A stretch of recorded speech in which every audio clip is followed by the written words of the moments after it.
Hello and welcome. Today we are going to discuss Osiris, the god of the underworld and god of the deceased. So, Osiris was a powerful Egyptian god of the underworld who passed judgment on the dead. He was assassinated by his younger brother Set. His wife Isis had to recover his body not once, but twice in pieces. Osiris the Mighty One was both god of the dead and a central figure of Egyptian mythology. His cult arose around 2600 BCE as those of competing deities, including Anjeti of Busiris and Kentamentu of Abydos. For nearly 3,000 years, Osiris stands as one of the most prominent Egyptian gods. The tradition of mummification mirrored Osiris' own experiences. As the god of the afterlife, he decided who was worthy of reincarnation and who was not. So the etymology of Osiris.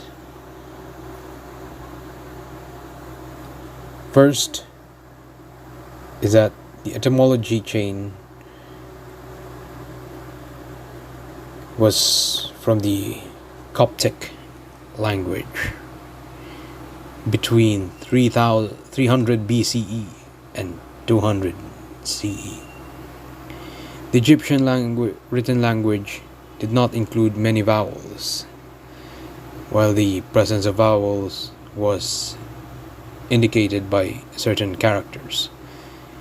The nature of the vowels themselves was left ambiguous.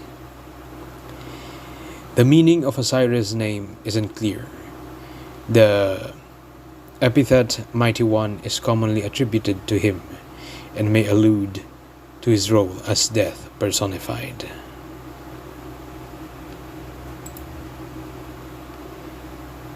So Osiris was the son and oldest child of Geb, the earth deity, and Nut, the sky goddess. His wife and sister was Isis, goddess of motherhood, magic, fertility, death, healing, and rebirth. It was said that Osiris and Isis were deeply in love with each other, even in the womb. In the New Kingdom, Osiris was considered the master of the underground world, the next world, the afterlife. In the mythology, before becoming master of the afterlife, Osiris ruled Egypt and taught agriculture and gave laws and civilization to humans.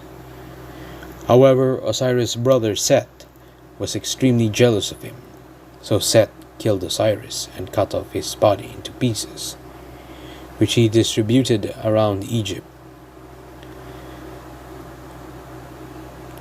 With Osiris dead, Set became king of Egypt, with his sister Nephthys as his wife. Nephthys felt sorry for her sister Isis, who wept endlessly over her lost husband. Isis, who had great magical powers, decided to find her husband and bring him back to life long enough so they could have a child together.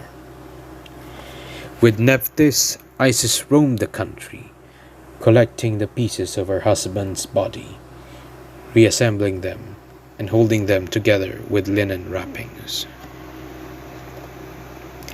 Isis breathed the breath of life into his body and resurrected him.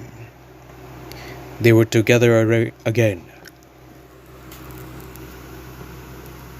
and soon afterwards, Isis magically conceived a child, Horus.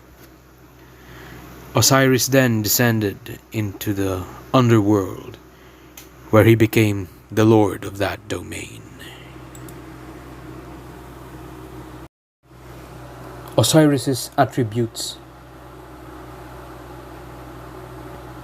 is the next discussion. So, Osiris was usually portrayed as a mostly mummified king.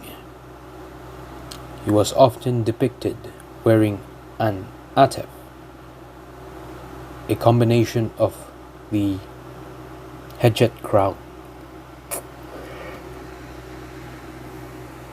2 ostrich feathers, and 2 horns. Atefs were synonymous with Osiris, though he was not the only god to wear one. The little skin left unwrapped, usually his face and hands, was typically green or black. These colors may originally have been connected with decay, but as time went on, they were said to reflect Osiris' role in the cyclical nature of life and death, as manifested by plants. Osiris was often seen carrying a crook and flail. The crook, a symbol of Egyptian kings, was derived